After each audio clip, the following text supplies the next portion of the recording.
नमस्कार दोस्तों, story audio book Mumbai channel में आपका स्वागत है। अगर आपको ये कहानी पसंद आती है तो चैनल को सब्सक्राइब करें। तो चलिए शुरू करते हैं।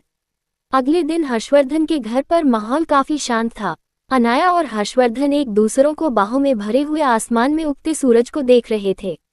बालकनी की रेलिंग से टिके हुए बाहर बड़ा सा गार्डन एरिया था और हर्षवर्धन और अनाया के हाथ में उन दोनों की फेवरेट कॉफी पकड़ी हुई थी और एक हाथ एक दूसरे को बाहों में कसे हुए पकड़ा हुआ था और वह खड़े होकर आसमान को देख रहे थे। उन दोनों के ही चेहरे पर कोई खास एक्सप्रेशन नहीं थे। लंबे सन्नाटे के बाद अनाया आसमान में देखते हुए ही बोली, तुम क्या करना चाहते हो? तो हर्षवर्धन उसे बिना देखे बोला, तुम किस बारे में बात कर रहे हो? तो अनाया गहरी आवाज में बोली, जो कल तुम्हारी दादी ने कहा था। ये सुनकर हर्षवर्धन अपनी पकड़ अनाया की कमर पर करते हुए बोला, तुम मुझसे दूर जाने के बारे में तो नहीं सोच रही हो?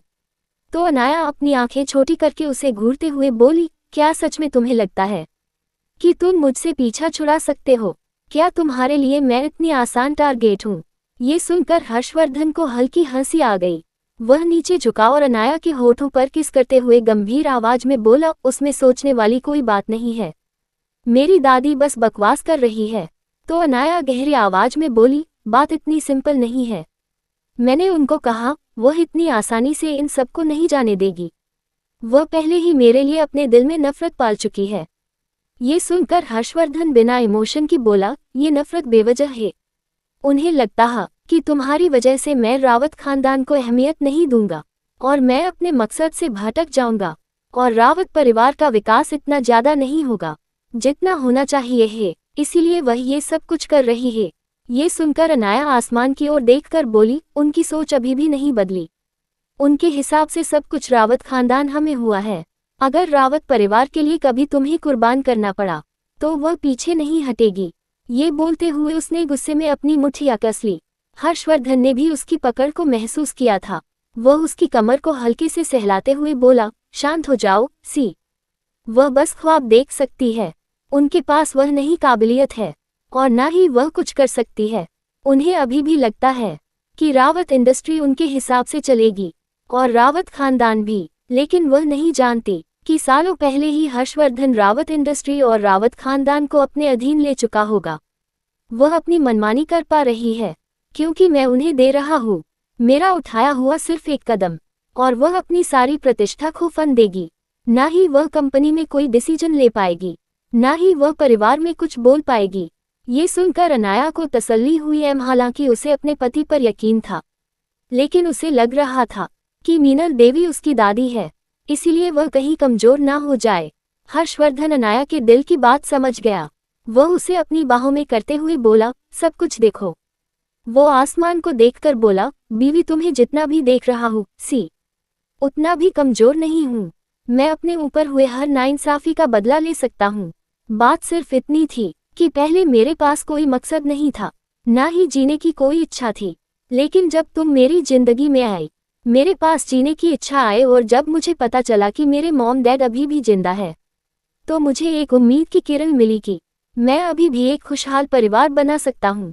इसीलिए अब मैं उन लोगों को नीचे खींचने से नहीं डरता जो मेरे खिलाफ जाएंगे। पहले मैं दादी को सिर्फ इसलिए बर्दाश्त करता था क्योंकि मुझे लगता था कि अगर वह खुश रहेगी तो मुझे लगेगा कि मेरे परिवार के लोग खुश हैं, फिर चाहे मेरे साथ नाइंसाफी क्यों ना हो। लेकिन अब बात अलग है। अब मेरे दर्द और मेरी खुशी से तुम्हें फर्क पड़ता है। तुम्हारी जिंदगी उसे चीज से इफेक्ट होती है और मैं ऐसी किसी भी चीज को बर्दाश्त नहीं करूंगा जो मेरी बीवी को इफेक्ट करे। इसका मतलब है कि मैं अपनी दादी की बेवकूफ की मांगों को भी अब पूरा नहीं करूंगा, न ही उन्हें कोई इतनी तवज्जो दूंगा कि वह मेरी जिंदगी में दखलंदाजी करें। लेकिन वह नहीं जानती थी कि इस बार हर्षवर्धन की दादी पीछे हटने वालों में से नहीं है। वह लोग अभी बात ही कर रहे थे, तभी हर्षवर्धन का फोन बजा। फोन पर और कोई नहीं, हर्षवर्धन की दादी मीनल देवी थी। उसने सामने से गंभीर आवाज में कहा, हर्षवर्धन तुरंत इधर आओ, मुझे तुमसे बात करनी है।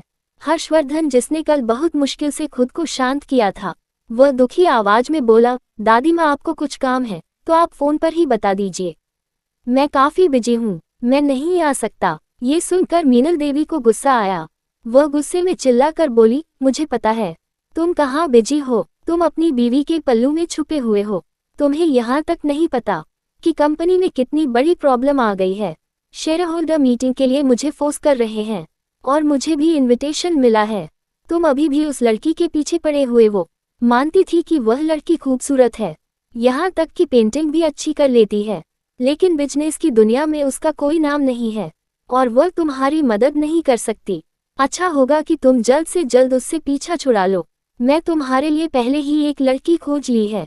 कल की बोर्ड मीटिंग में उस बारे में अनाउंस कर दूंगी ताकि तुम्हें सपोर्ट मिले। ये सुनकर हर्षवर्धन की मुखिया रेलिंग पर कस गई। अगर उसका बस चलता तो वह फोन में घुसकर अपनी दादी को मारता, लेकिन वह खुद को शांत करते हुए कड़क आवाज में बोला, दादी माँ लगता है आपको ज्यादा ही आगे बढ़ रही है, अब भूल रही है मेरी शादी हो चुकी है। ये सुनकर मीनल देवी गुस्से में बोली, मुझे पता है, लेकिन इस बारे में किसी को कुछ नहीं पता, और वैसे भी तुम्हारी बस कोर्ट मैरिज हुई है, तुम डिवोर्स भी ले सकते हो, इसमें कौन सी बड़ी बात है। बस 2 कागज टाइप करो और उस लड़की से पीछा छुड़ाओ, और अगर जरूरत पड़े तो उसे मुंह मांगे कीमत भी दे दो। इसमें इतनी बड़ी बात क्या है। मैं तुम्हारे लिए जो रिश्ता देखती हूँ वह बिजनेस में भी तुम्हारी मदद कर सकता है। उसका परिवार भी बहुत अच्छा है और उसका देश में काफी अच्छा नाम है, इसीलिए जल्द से जल्द अपनी उसे बीवी से पीछा छुड़ा लो और मेरी पसंद की हुई लड़की से मिलो। मैं नहीं चाहती कि तुम्हारी बीवी की वजह से रावत इंडस्ट्री पर कोई इफेक्ट पड़े। वहीं उनकी पूरी बात सुनकर हर्षवर्धन थोड़ी कड़क आवाज में बोला, दादी माँ अगर किसी को पता नहीं है इसका मतलब यह नहीं है शादी नहीं हुई, और मैंने कब आपसे कहा कि मैं अपनी बीवी से तलाक लेना चाहता हूँ। अच्छा होगा कि आप अपना रिटायरमेंट एंजॉय करें और कंपनी की चिंता ना करें। आगे क्या करना है मैं वह खुद देख लूंगा, आप बस अपना ध्यान रखिए, आपको और कुछ सोचने की जरूरत नहीं है। इतना बोलकर वह फोन रख देता है। इस वक्त सच में उसे अपनी दादी की सोच पर गुस्सा आ रहा था। बस 2 साल पहले की बात थी। उसकी दादी खुद सामने से चलकर शादी के लिए फोर्स कर रही थी और एक बार मिलते ही उसने जबरदस्ती अनाया से उसकी शादी करवा दी थी। आज जब वह अनाया को प्यार करता है और ना ही अभी उसे प्यार करती है और उन दोनों की जिंदगी खुशहाल निकल रही है, तो उसकी दादी डिवोर्स के लिए जिद पलट गई है, सिर्फ इसी वजह से ताकि वह एक नामी खानदान में हर्षवर्धन का रिश्ता कर सक। हर्षवर्धन सच में खुद को बहुत ज्यादा कंट्रोल कर रहा था। वो बीवी से लग रहा था कि कहीं अंडरवर्ल्ड किंग खुद पर हावी ना हो जाए। अनाया जो पूरी बात सुन चुकी थी, वह उसके कंधे पर हाथ रखकर उसे शांत करते हुए बोल, शांत हो जाओ सीडी, तुम्हारी दादी इतनी आसानी से हार नहीं मानेगी, वह जरूर कुछ न कुछ गड़बड़ करेगी। अभी तुम्हें बोर्ड ऑफ डायरेक्टर की मीटिंग में जाने की जरूरत है, मैं वहां पर जरूर तुम्हारे लिए कोई परेशानी खड़ी करेगा। हर्षवर्धन भी जानता था कि अनाया सही कह रही है, वह तुरंत वहां से निकल गया भी। क्या अनाया अपनी इन सब की वजह से खोलेगी कोई नया राज? आगे क्या हर्षवर्धन इन सब को ऐसे ही जाने देगा? अगर आपको अगला एपिसोड चाहिए तो लाइक करें, कमेंट करें और चैनल को सब्सक्राइब करें।